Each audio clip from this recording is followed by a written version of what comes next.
गोविंदपुर का मामला है कोई वक्फ बोर्ड वाला, वो आपके परिवार से रिलेटेड है ये मामला। जी सर। तो आपके मेरे आपके बारे में वहाँ के लोगों से हमने बात किया तो कहा कि आप सीएम हाउस में डिप्यूट हैं, वहीं जॉब में हैं आप, और आप उसको प्रभावित कर रहे हैं या अलग अलग जगहों पे जाकर के पैरवी नहीं कर। नहीं नहीं, ये मेरा चाचा का जमीन का है। अच्छा। इसका तो किसी का भी जमीन है, जैसे चाचा जी का ही जमीन है तो वो अपना दस्तावेज दिखाए हाई कोर्ट को। हाँ हाँ। हाई कोर्ट से निर्णय प्राप्त हुआ, तो अगला क्यों नहीं दिखा देते हैं? तो अगला किसी का नाम ले लें। अरे नाम, अब चाचा हाई कोर्ट नहीं जाएंगे, उसमें मेरा नाम ले ले, मेरे पूरे खानदान का नाम ले ले। उसको आजादी है, भारतीय संविधान में आजादी, किसी को कोई रोका है? ना ना। मुख्यमंत्री नीतीश कुमार के यहाँ काम करने वाला कोई अधिकारी या अफसर इतना धौंस जमा सकता है, आप इस बारे में सोच नहीं सकते हैं कि वो वक्फ बोर्ड की जमीन पर कब्जा करने की कोशिश कर रहा हो और वो ये कहता हो कि मैं मुख्यमंत्री आवास से बात कर रहा हूं, मेरे खिलाफ कोई नहीं जा सकता है। इस तरह का इल्जाम लगा है और वो इल्जाम मुख्यमंत्री नीतीश कुमार की का जो एक अन्य मार्ग आवास है वहां सुरक्षा में तैनात है, विष्णु नाम है। इस तरह की बातें सामने आ रही है। ये पूरा जो मामला है फतुहा का है। तस्वीर आपने देखी होगी कि एक बड़ा सा बोर्ड नजर आया, उसके बाद तरह तरह की खबरें आने लगी कि वक्फ बोर्ड ने इस गांव पर अपना कब्जा कर लिया है और इसे खाली करने का निर्देश दिया जा रहा है वक्फ बोर्ड की तरफ से। लेकिन इस मामले में एक आदमी जो है उसकी बड़ी चर्चा हो रही है, नाम है विष्णु, और उसके परिवार के लोगों का यह दावा है कि ये जो कब्रिस्तान की जमीन है, ये जो कब्र की जमीन है, ये हमारी है।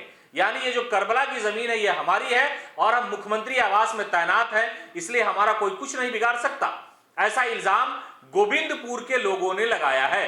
तस्वीरें देखिए कि 35 डिसमिल की ये जमीन है, आबादी के अंदर है, और भारतीय जनता पार्टी के नेता वहां जा करके ये कह रहे हैं, आज ही संजय जायसवाल वहां पहुंचे थे, उन्होंने कहा कि इस जमीन पर कब्जा वक्फ बोर्ड का किया जा रहा है। हालांकि ये मामला हाईकोर्ट में अब तक लंबित है और इस मामले पर अभी पूरी सुनवाई नहीं हुई है।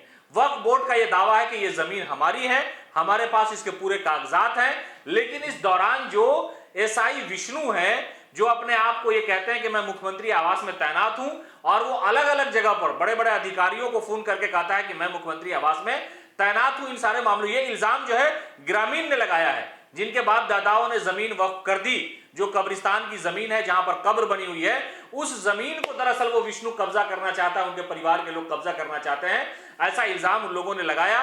पूरी तस्वीर और पूरी जो डिटेल है वो देखिए आप कि किस तरह से वहां पर कब्र बनी हुई है, और वहां पर जो मुसलमानों की संख्या है वो बहुत कम है, लेकिन वहां पर आपसी भाईचारा बहुत पहले से है और जमाने से लोग एक साथ रहते हैं। लेकिन ये वक्फ एक्ट संशोधित बिल जैसे ही पार्लियामेंट में आया, उसके बाद से उस गांव की भी चर्चा होने लगी, फतुहा के उस गांव की, कि आखिरकार यहां पर मामला क्या है। जब इस मामले में लोगों ने बताया कि वो जो जमीन है, जो कब्रिस्तान है, वो कई साल से चल रहा है, वहां पर जो मुर्दे हैं वो दफन किए जाते हैं, लेकिन उसके बावजूद जो एसआई विष्णु है और वो और उनका परिवार का लोग उस जमीन को हड़प लेना चाहता है, उस पर कब्जा कर लेना चाहता है। और जैसे ही वक्फ बोर्ड ने नोटिस दिया, उसके बाद ये लोग हाईकोर्ट पहुंच गया और हाईकोर्ट ने उस पर स्टे लगाया कि भाई अभी इसको खाली नहीं कराया जा सकता है, सारे तथ्य की जांच की जाएगी, सारी चीजों को देखा जाएगा, उसके बाद होगा। लेकिन वहां के जो लोग हैं, जो ग्रामीण हैं, उन्होंने ये इल्जाम लगाया कि विष्णु नाम का व्यक्ति है जो अपने आप को मुख्यमंत्री आवास में तैनात सुरक्षा कर्मी बताता है, और वो किसी भी बड़े अधिकारी को फोन करके कहता है कि भाई हम जमीन, वहां पर हमारा घर है और हम चाहते हैं। उन लोगों ने कहा कि ये दरअसल उसकी नीयत खराब है, वो चाह रहा है कि कब्र की जो जमीन है उस कब्र को तोड़ दिया जाए और उस पर कब्जा कर लिया जाए। इसको लेकर के वहां पर मामला बड़े संजीदा हो गए हैं, लेकिन विष्णु ने इस पूरे मामले पर अपनी सफाई दी है, और ये जो विवादित मामला है ये अभी न्यायालय में लंबित है, इस पर किसी तरह कोई एक्शन नहीं हुआ। लेकिन वक्फ बोर्ड ने नोटिस दिया था कि ये कब्रिस्तान की जमीन है, ये जमीन हमारी है, इस पर किसी तरह का कोई अतिक्रमण बर्दाश्त नहीं किया जाएगा। हेलो, विष्णु जी से बात हो रही है? आप कौन बोल रहे हैं सर? मेरा नाम सीमाब है, हेडलाइंस बिहार चैनल पटना से बात कर रहे हैं। कौन बोल रहे हैं सर? सीमाब नाम है मेरा। इमाद, बोलिए सर। ये गोविंदपुर का मामला है कोई वक्फ बोर्ड वाला, वो आपके परिवार से रिलेटेड है ये मामला। जी सर। तो आपके बारे में वहाँ के लोगों से हमने बात किया तो कहा कि आप सीएम हाउस में डिप्यूट हैं, वहीं जॉब में हैं आप, और आप उसको प्रभावित कर रहे हैं या अलग अलग जगहों पे जाकर के पैरवी कर। नहीं नहीं नहीं, ये मेरा चाचा का जमीन का है। अच्छा। तो चाचा जी का, वो तो हाई कोर्ट में केस किए थे ना, तो फिर हाई कोर्ट से तो ऑर्डर प्राप्त किए हैं। हम्म। तो किसी का भी जमीन है, जैसे चाचा जी कहीं जमीन है तो वो अपना दस्तावेज दिखाए हाई कोर्ट को, हाँ। हाई कोर्ट से निर्णय प्राप्त हुआ। मतलब आप उसमें कुछ प्रभावित नहीं कर रहे। वो इल्ज़ाम उन लोगों ने लगाया कि मुख्यमंत्री आवास का हवाला दे करके आप लोगों को अब ये कह। इल्जाम लगाने वाला ये प्रमाण देगा ना। हम्म। ये तो इल्जाम लगाने के लिए तो किसी पर लगा सकता है, क्या नौकरी करना क्या गलत है? नहीं, नौकरी तो जहाँ करेगा आदमी करेगा ही। भी नौकरी कर रहे हैं ऐसा तो नहीं, सभी कर रहा है, लेकिन एलिगेशन लगाने वाला को कोई रोक सकता है? सही कह रहे हैं। अब मेरा चाचा है तो अब मेरे चाचा है तो वो अपराध है, बोलिए। अब वो बेचारे न्यायालय जाए, अपना घर बचाने के लिए तो कोई जाएंगे ना न्यायालय। वो कब्रिस्तान नहीं है, मतलब वो लोग जो दावा कर रहे हैं वो गलत कर रहे हैं। वो तो आप कोर्ट का ऑर्डर उनसे जाकर जो आदमी दे रहे हैं बाट उनसे लीजिए, ये तो आप ना लीजिएगा सर। नहीं, हम उनसे बात किया था आपके बारे में, उन्होंने बताया, तब हमको दिमाग में आया कि पहले आपसे तो बात। सारे लोगों को बताते हैं, हमको ये ना बताएं को हाई कोर्ट में कागज क्यों नहीं दिखा देते हैं सर? वो कर है ना। आखिरी एक चीज बताइए, आप ही का घर रहेगा, कोई इस तरह से करेगा तो न्यायालय नहीं जाइएगा सर? हाँ बिल्कुल, अदालत तो है ही है। तो अगला क्यों नहीं दिखा देते हैं? तो अगला किसी का नाम ले लें। अरे नाम, अब चाचा हाई कोर्ट नहीं जाएंगे, उसमें मेरा नाम ले ले, मेरे पूरे खानदान का नाम ले ले, उसको आजादी है, भारतीय संविधान में आजादी, किसी को कोई रोका है? ना। हाँ सर, वही बोल रहे थे ना कि जैसे आप अपना शुभ नाम क्या बताए थे सर? सीमाब, SIMAB। सिमाद जी।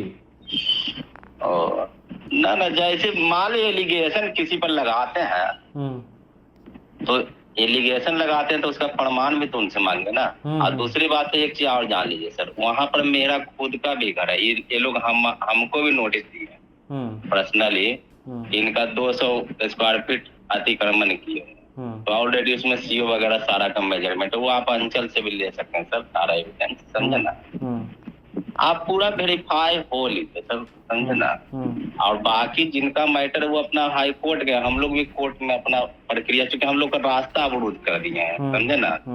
और रास्ता अवरुद्ध तो अलग कहानी है, यहाँ तक कहानी है सर कि एक नोटिस भेज दी है और उसमें कह रहे मेरा मकान है 200 स्क्वायर फीट इनके अतिक्रमण, मेरा निजी प्लॉट। अच्छा, तो वो सारा तो नोटिस, खैर आप अभी हैं, हम आपको नोटिस भी नहीं दिखा सकते हैं क्योंकि समझे ना, अब आजादी है, जो भी कर सकते हैं, लेकिन हमको तो लीगल तरीके से अपनी बात रखने है सर। ऐसा तो कि 200 मीटर का 200 वर्ग फीट का उन्होंने दे दिया। अच्छा, ये जो विवाद अभी बढ़ा, तो ये क्यों बढ़ा? मतलब जमीन तो बहुत पहले से, आज से तो जमीन होगी नहीं, जमीन तो बहुत पहले से, चाहे आपकी हो या उसकी हो।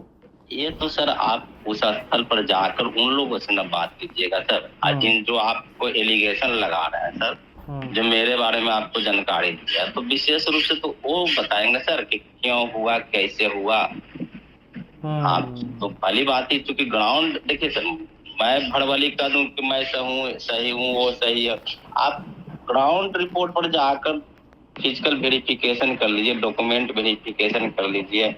ऐसा थोड़ा ही है सर कि कोई मौखिक कहने से किसी चीज चलता है। वो तो कागज तो आप सही बात।